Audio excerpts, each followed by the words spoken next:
एक दो बात बोलना चाहूंगा कि मंगलाचरण की परंपरा हमारे देश की प्राचीन परंपरा है। आपने प्राकृत मंगलाचरणों में, आपने प्राकृत के ग्रंथों में एक गौड़ बाहु नामक महाकाव्य है, उसका नाम सुना होगा। उसमें 52 गाथाओं में, 52 प्राकृत गाथाओं में अकेला मंगलाचरण किया गया है। अब आप सोचिए कि मंगलाचरण कितना महत्वपूर्ण होता है। और हमारे जैनाचार्यों ने भी कहीं कहीं 3 मंगलाचरण किए हैं। आदि मंगलाचरण का उद्देश्य होता है कि हम जो कार्य करने जा रहे हैं वो हमारा निर्विघ्न समाप्त हो, निर्विघ्न पूर्ण हो। और मध्य मंगलाचरण भी किया जाता है और अंत मंगलाचरण भी किया जाता है। और मंगल शब्द का अर्थ है कि मंगम सुखम लातीति मंगलम, जो हमें सुख भी प्रदान करता है।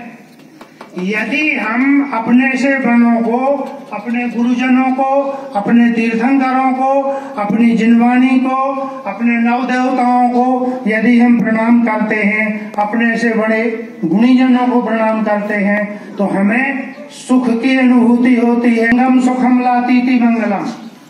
दूसरी भी उत्पत्ति है मंगल की, मलम गालयतीति मंगलम। हमारे पास या हमारे का स्मरण करने से या देवशास्त्र गुरु का स्मरण करने से हमें हमारी जो बुराइयां हैं वो नष्ट होती हैं।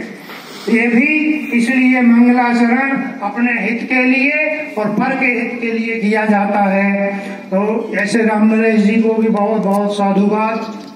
उनको भी अगर कुछ छूट गया हो तो उसको और जोड़ देंगे, क्योंकि यहाँ जब हम लोग वाचन के लिए विद्वानों को अवसर देते हैं तो वास्तव में उनकी पूरी बात हम सुन नहीं पाते हैं। इसलिए क्या छूटा क्या बचा इसका मूल्यांकन हम लोग नहीं, वक्ता स्वयं कर सकता है।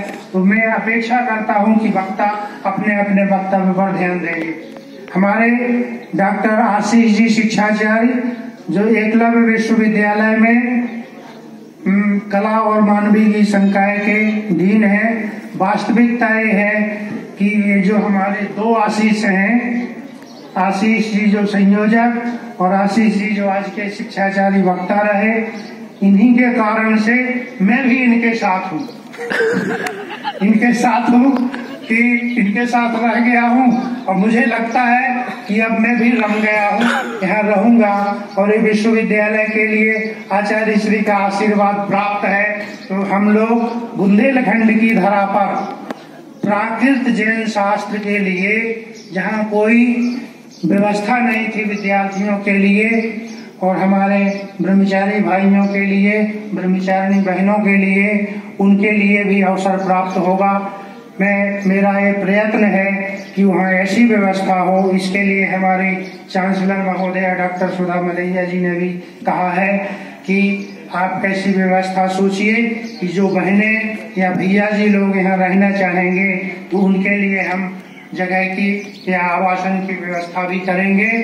तो अध्ययन का ये क्रम जैन शास्त्रों के निरंतर चलेगा और उस सब में हम सबको सेवा करने में, जिनवाणी की सेवा करने में बहुत खुशी का अनुभव होगा और विश्व अपने आप को गौरवान्वित महसूस करेगा।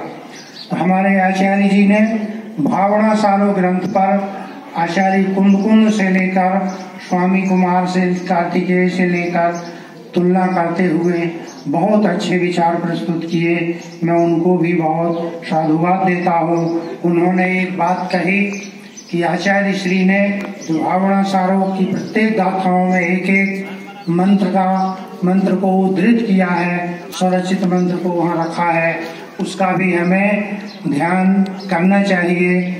हमारी जो मूल परंपरा है जैन धर्म की, वास्तव में तप और ध्यान की परंपरा है और हमारे साधु संत उसकी, जो हमारे तीर्थंकरों ने जो साधना की उसको हम सब ने नहीं देखा है। हम परंपरा से उसका ज्ञान प्राप्त करते हैं, लेकिन हमारे साधु संघ और आचार्य मुनिराज आचार्य कैसे बनते हैं शायद आपको पता नहीं है। मैं उस पर भी थोड़ी सी चर्चा संक्षेप में कर लेता हूँ। अगर अनुमति हो आचार्य श्री की तो मैं चर्चा करूंगा कि नमोकार मंत्र में हमारे यहाँ 5 पद हैं। नमो अरिहंताणम और नमो सिद्धाणम। तो नमो अरिहंताणम भी सिद्धाणम होकर के वो तो सिद्धालय में चले गए, तो अरिहंताणम भी गए और सिद्धाणम भी गए। हमारे बीच में 3 मौजूद हैं, साधु, आर्याणम, उपाध्याय और आचार्य। तो ये कैसे बनते हैं उस परंपरा को मैं थोड़ा सा आपके सामने कहता हूँ। संघ होता है, संघ आपके सामने विराजमान है। साधु जब दीक्षा लेता है तो मुनि बनता है, श्रमण बनता है, श्रमण कहलाता है। उस समय उसके पास जिनवाणी का कितना ज्ञान है उसको खुद कोई पता नहीं होता है, लेकिन जब वो संघ में रहता है तो पढ़ता है। साधु का काम है स्वाध्याय करिए, उपाध्याय का काम है उपाध्याय अपने संघस्थ साधुओं को पढ़ाता है, और आचार्य का दायित्व है कि आचार्य ये देखता है कि हमारे संघ की व्यवस्था ठीक ठाक चल रही है कि नहीं, उपाध्याय पढ़ा रहे हैं कि नहीं पढ़ा रहे हैं, साधु पढ़ रहे हैं कि नहीं पढ़ रहे हैं, कहीं पर कोई कठिनाई तो नहीं है।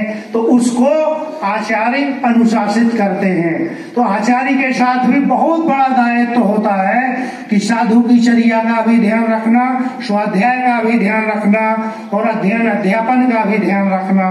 तो जब वो साधु पढ़ते पढ़ते इस लायक हो जाते हैं कि वो नव दीक्षित जो साधु आएंगे उनको पढ़ा सकें, तब उनको उपाध्याय संज्ञा प्राप्त होती है, तब वो नमो उपाध्यायम बनते हैं नमोकार मंत्र। और जब पढ़ाते पढ़ाते उनका ज्ञान इतना परिष्कृत हो जाता है कि वो आचार्य बनने लायक, की संघ की व्यवस्था को संचालित करने लायक हो जाते हैं, तब उनको आचार्य पद प्राप्त होता है। अर्थात ये 3 आचार्य, उपाध्याय और साधु नमो लोए सभ्य साहुरम, ये 3 हमारे सामने साक्षात रूप से विराजमान है। तो ये हमें अपनी परंपरा की जो विशेषता है इसको जानना चाहिए कि हमारे लिए साक्षात सब कुछ यही है। चिंतन प्रस्तुत किया, उनको भी बहुत बहुत साधुवाद। चौथे वक्ता के